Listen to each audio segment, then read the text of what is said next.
मऊ विधायक रहे मुख्तार अंसारी हुए सुपुर्दे खाक।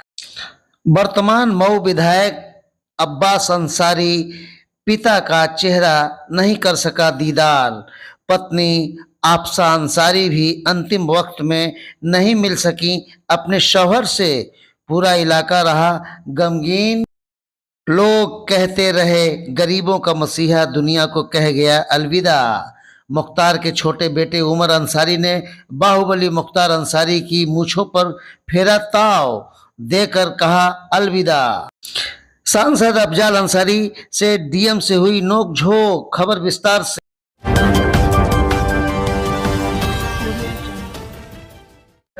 गाजीपुर के मोहम्मदाबाद में जहां मुख्तार अंसारी के शव को दफन करना है कब्रिस्तान में, वहां पर लोग आना शुरू हो गए हैं। ऐसे तो आपको मैं बता देना चाहता हूं कि गाजीपुर के मोहम्मदाबाद के काली बाग कब्रिस्तान के पास में ये हुजूम जो मऊ विधायक रहे मुख्तार अंसारी के जनाजे में लाखों की संख्या में शामिल लोगों का ये हुजूम है। वो अपने नेता की एक झलक पाने के लिए तत्पर हैं। और ऐसे में आप देख रहे हैं ये काफिला, ये कारवां, ये तांता हमेशा निरंतर बढ़ता ही जा रहा है।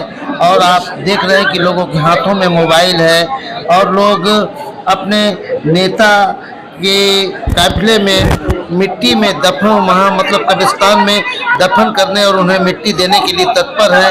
ऐसे में हम आपको बता दें कि मुख्तार अंसारी के कालीबाग के उस कब्रिस्तान में जहां परदादा की मौत हुई थी, तो पहली बार कब्रिस्तान में उन्हें दफन किया गया। उनके दादा मुख्तार अहमद अंसारी, पिता सुभानअल्लाह अंसारी, माँ बेगम राबिया अंसारी सहित परिवार के और रिश्तेदार के 10 लोगों के 10 लोग इसमें दफन है। आप देख रहे हैं कि ये जो जनाजा है लोग उसे चूम रहे हैं और अल्लाह ताला से अपील कर रहे हैं कि उन्हें अपने पास एक जगह दें। आप देख रहे हैं कि ये हुजूम कितना लाखों की संख्या में है। पूर्वांचल नहीं पूरे यूपी से लोग आए हुए हैं और जनाजे में शामिल हैं। और बस उनकी यही लोग अल्लाह ताला से दुआ है। रमजान के पाक महीने में मुख्तार ने दम तोड़ा है, तो ऐसे में उन्हें जन्नत मिले, ये कारवां आगे बढ़ता जा रहा है। आपको बता दें कि पुलिस प्रशासन भी बड़ी मशक्कत कर रहा है और अफजाल अंसारी आप देख रहे हैं चित्र में कि लोगों को समझा रहे हैं और बारी बारी से कब्रिस्तान के अंदर उन्हें मिट्टी देने के लिए भेज रहे हैं। लेकिन इसी दरमियान गाजीपुर के सांसद अफजाल अंसारी से जिलाधिकारी आरिका खौरी से तू मैमे भी हो जाती है भीड़ को लेकर।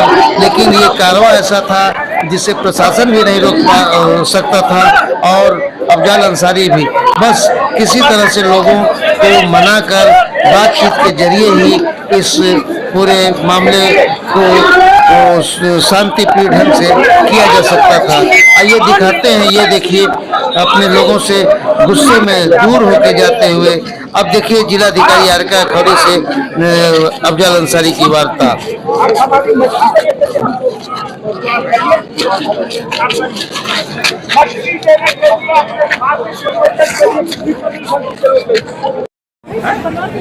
कस्बा नहीं, जहाँ के भी कोई मट्टी देना चाहेगा वो देगा।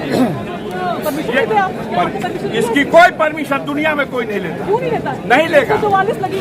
144 के बाद भी किसी की मट्टी और जनाजे के लिए आप नहीं रोक सकते।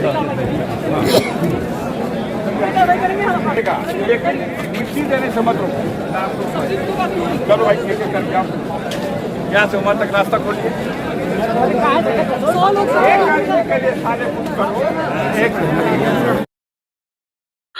हालांकि पुलिस ने सुरक्षा के कड़े इंतजाम किए थे और उसके साथ ही आप देख रहे हैं कालीबाग कब्रिस्तान के गेट पर मुख्तार अंसारी, पुलिस अधीक्षक ओमवीर सिंह, जिलाधिकारी आरिका खौरी, मतलब इस भीड़ को नियंत्रित करने के लिए तत्पर है और अंसारी बहुत से के निधन लोगों के ने बाद कुछ यहाँ शूटिंग भी दफन किया हुआ और है। हमारे तो सामने उसको लेकर गाजीपुर के पुलिस भी अधीक्षक कार्रवाई ओमवीर होगी। सिंह हैं, जो 3 दिनों से लगातार मॉनिटरिंग कर रहे हैं और सुरक्षा के कड़े इंतजाम किए गए हैं। ऐसे में हम बात करते हैं कि किस तरह से रहा ये जनाजे में और ये यहाँ दफन का पूरा कार्यक्रम। सर क्या कहेंगे?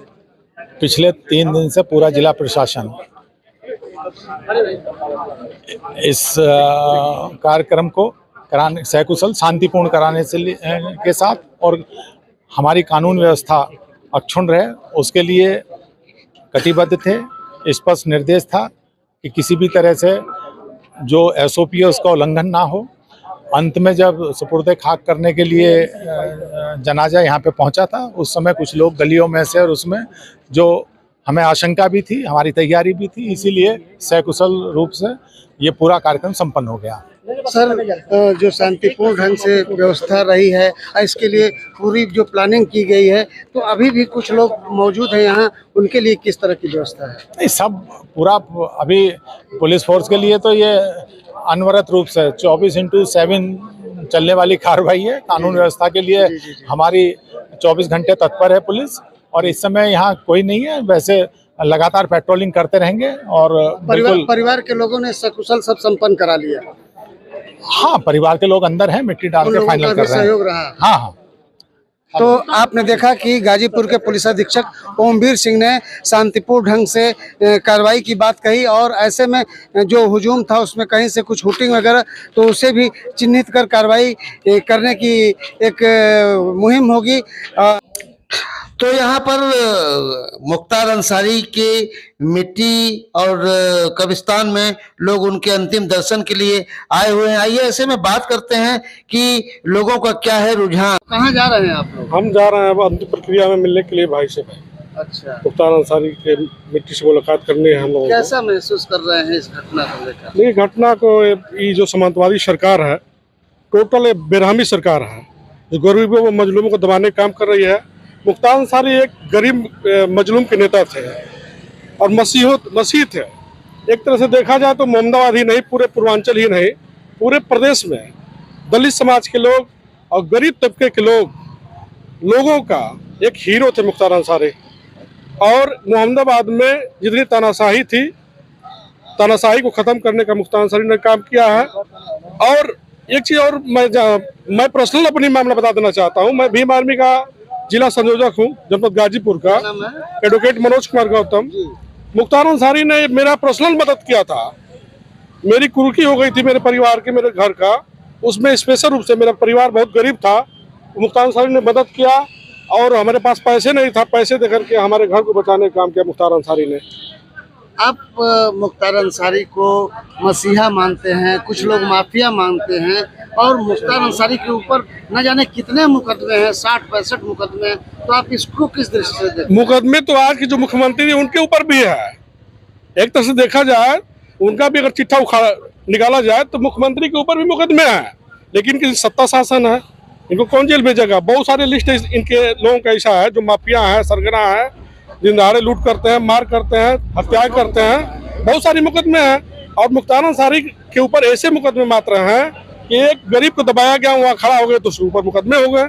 मुख्तार अंसारी किसी की हत्या पर दिखा दे कि कोई खड़ा होकर किसी को गोली मारे हो, तो मतलब ये राजनीतिक मुकदमे हैं? हाँ, राजनीतिक मुकदमे है। बताइए इसमें क्या मतलब है? बहुत से ये है कि रंगबाजी है और हत्या है, लूट है, बलर, ये सब तमाम ऐसे मुद्दे हैं जो मुकदमे उन पर दर्ज हैं और आज उन्हें रॉबिन हुड कहा जाता है। देखिए, जो गरीबों की लड़ाई लड़ेगा उसके ऊपर मुकदमे होंगे, इसको मैं कतई नहीं कहूँगा मुकदमे नहीं होंगे।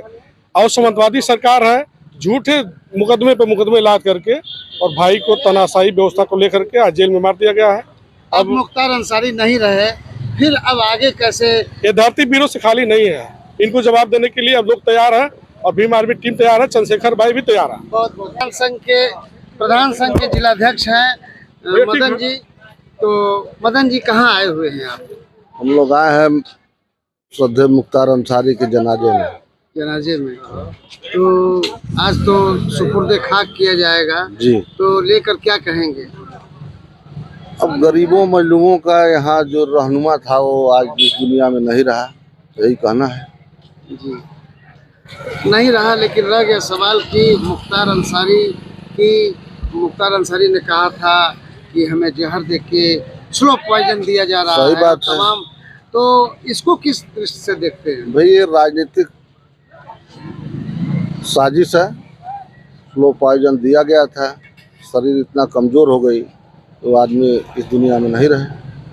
जी, लोग माफिया डॉन, रॉबिन हुड, ये मतलब इसको क्या आप ये वो जो विरोधी है वो कहेगा माफिया डॉन, जो गरीब है वो अपना भगवान मानता था, इसलिए भाई जिसकी जो भावना है वो प्रकट कर रहा है। मुख्तार अंसारी के निधन से जहां एक तरफ गम है तो कहीं एक तरफ खुशी भी लोगों में नजर आ रही है, इसको किस दृष्टि से देखते हैं? देखिए, जो विरोधी हैं, जिनसे उनकी अदावत थी, उनका खुशी होना स्वाभाविक है, लेकिन आम जनता उनके निधन से बहुत दुखी है। मुख्तार अंसारी का जलवा प्रभाव किन किन जिलों में कहाँ तक था? पूरे यूपी में जलवा प्रभाव था और रहेगा। लोग उन्हें आप कहते हैं, कुछ लोग माफिया कहते हैं, कुछ मसीहा कहते हैं। तो मसीहा हम लोग मानते हैं, माफिया जो मानते हैं भाई मानते रहें। नहीं, माफिया मानने का कारण क्या है? माफिया मानने का कारण है कि शेरपुर में दलित बस्ती फूंक गई, वहाँ वो आदमी जाके खड़ा हो गया। इधर एक गांव है जोगा, वहाँ 4 अनुसूचित जाति के लोगों की हत्या हो गई, नाले में लाश फेंक दी गई थी। वहाँ से ये कैसे लोगों के द्वारा किया गया? सामंतवादियों के द्वारा किया गया था। कुल मिला जुला के सामंतवाद के खिलाफ लड़ाई लड़ने का नतीजा रहा कि मुख्तार अंसारी माफिया बन गए। तो आपने देखा कि हमारे साथ कुछ लोग थे और इन्होंने जहां एक तरफ माफिया और एक तरफ मसीहा का एक विश्लेषण किया है। ऐसे में आइए हम आगे ले चलते हैं और लोगों से बात करते हैं।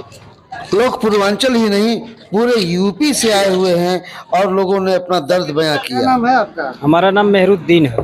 कहाँ से आए हैं? मऊ से आए हैं हम। मऊ से? जी। कहाँ आए थे आप? हम मुख्तार अंसारी साहब अपने विधायक के जनाजे में आए थे। जनाजे में आए? जी। मऊ से कितने लोग आए होंगे? मऊ से हर घर से करीब करीब 1-2 लोग आए हैं। जी जी। तो क्या कहेंगे मुख्तार अंसारी पर? हमारे मऊ में हमेशा उनकी कमी खलेगी। उन्होंने मऊ के लिए बहुत कुछ किया, काफ़ी गरीब कमज़ोर लोगों की सहायता करते थे, गरीब बच्चियों की शादियां कराते थे। हम लोग के बाजू में एक ऐसे व्यक्ति थे जिनके पास दोनों हाथ नहीं था और उनके शादी विवाह से लेकर उनके घर बनवाए, मकान बनवाए, उनका पूरा खर्च वहन करते थे। अब ऐसे लोगों का बताइए कौन भला होगा, कौन करेगा भला? लेकिन फिर भी ऊपर वाला है, उनके परिवार के बहुत सारे लोग हैं, कोई तो कोई खड़ा होगा। जी जी। लेकिन दुख हुआ है, ये नाइंसाफी है। उनकी हत्या की गई है, जेल के अंदर उनकी हत्या की गई है। ये सिर्फ हत्या इसलिए कि चुनाव में फ़ायदा लेने के लिए ये सरकारी मशीनरी का दुरुपयोग किया गया है। क्या नाम बा आपका? मोहम्मद शरीफ। कहाँ से आए हैं? बलिया से। क्या करने आए हैं? कहाँ पर आए हैं आप? जे चाचा का नाम हाँ? चाचा का माटी देवे। कौन? मुख्तार अंसारी। हाँ। अच्छा, ये उनको आप मानते हैं? तब ना आए हैं। अच्छा, कैसे आदमी थे वो? निम्मन है। हाँ? निम्मन। आप काम क्या करते हैं? खेती। खेती। तो विधायक जी को वोट देते थे विधायकी में? अच्छा, इधर सामने देखिए, तो अब तो वो दुनिया में नहीं रहे, क्या कहेंगे लोगों से? अब नहीं, तुमका लड़का है ना? अच्छा, लड़का है। तो आपने देखा एक गरीब की आवाज। आप देख रहे हैं कि गाजीपुर जंगीपुर के विधायक डॉक्टर वीरेंद्र यादव, समाजवादी पार्टी के जिलाध्यक्ष डॉक्टर गोपाल यादव और तमाम समाजवादी पार्टी के नेता और कांग्रेस तमाम दल के लोग जा रहे हैं। आप देख रहे हैं कि कब्रिस्तान के अंदर लोगों की भीड़ है, लोग मिट्टी दे रहे हैं, बारी बारी से जा रहे हैं और मिट्टी देने के बाद लोग अपने घरों को लौट रहे हैं। ऐसे में अंत में मुख्तार अंसारी के पैतृक आवास पर यहाँ से मिट्टी देने के बाद लोग वहाँ पहुँच रहे हैं ताकि सांसद अफजाल अंसारी से बात हो। लेकिन अफजाल अंसारी और शोएब अंसारी कब्रिस्तान पर ही जमे हुए हैं ताकि भीड़ को नियंत्रित किया जा सके और शांतिपूर्ण ढंग से ये दफन का कार्यक्रम सफल हो। आप देख रहे हैं कि लोग उनके अफजल अंसारी के पैतृक आवास पर लोग आए हुए हैं और अब यहाँ से लोग मिलने के बाद अपने घरों को जाएंगे। बहुत से ऐसे लोग हैं जो मुख्तार अंसारी के छोटे बेटे उमर अंसारी से मिल रहे हैं और उन्हें ढांढस दिला रहे हैं। ऐसे में आइए अब हम बात करते हैं जिला प्रशासन का क्या है कहना। ओमवीर सिंह एसपी गाजीपुर और जिलाधिकारी आरके अखौरी ने क्या कहा, सुने। तो उसका उल्लंघन करने पे कार्रवाई की जाएगी। बहुत सारे समर्थक दूर से आए हैं, उनसे क्या अपील करेंगे मैम? किस तरह का जो समर्थक आए थे नारेबाजी वगैरह कर रहे थे? नहीं देखिए, जो कस्बे के लोग हैं वो आए हैं, वो नेचुरल है, वो आते ही, बट जिन्होंने नारेबाजी की है उन सबकी वीडियोग्राफी कराई गई है और सबके विरुद्ध कार्रवाई करेंगे। क्योंकि हम बार बार अनाउंस भी कर रहे थे, आदर्श आचार संहिता है तो उसके अनुरूप सबको आचरण रखना चाहिए। जिसने भी उल्लंघन किया है उसके विरुद्ध विधिक कार्रवाई होगी, उसके विरुद्ध मुकदमा दर्ज कराया जाएगा। जिंदाबाद के नारे लगाए गए। अभी आपको मैंने बताया कि वीडियोग्राफी कराई गई है, उसका अवलोकन करके जिसने नारा लगाया है, जो नारा लगाया है, उसके विरुद्ध हम लोग FIR दर्ज कराएंगे। जब कब्रिस्तान पे पहुंचे तो भीड़ हो गई थी, उस समय उसे कंट्रोल किया गया। कुछ लोगों के द्वारा जो नारेबाजी की गई है उनकी वीडियो रिकॉर्डिंग की गई है और ऐसे लोगों को चिन्हित करके उनके विरुद्ध वैधानिक कार्रवाई की जाएगी। अभी भी पुलिस बल की जरूरत महसूस की जा रही है कि जिले में रहे? नहीं, कोई आवश्यकता नहीं है। सब जगह पूरा शहर जो है, पूरा जनपद, सभी कस्बे बिल्कुल नॉर्मल हैं और पूरा मोहम्मदाबाद भी इस समय नॉर्मल है। केवल यहाँ थोड़े से लोग हैं जो अभी ज़ोहर की जो नमाज होगी उसके बाद मिट्टी, क्योंकि एक रिचुअल है इन लोगों में, उस रिचुअल को जो रीति रिवाज है उसके हिसाब से ये अपना करते रहेंगे। जो भी नमाज होगी उसके बाद मिट्टी डालते रहेंगे। फिलहाल यहाँ परिजन अपना अंदर हैं, 10-15 लोग, वो डाल के वो भी जा रहे हैं। टीम न्यूज़ टुडे 24 बने रहें ऐसी ताज़ा तरीन खबरों के लिए। नमस्कार।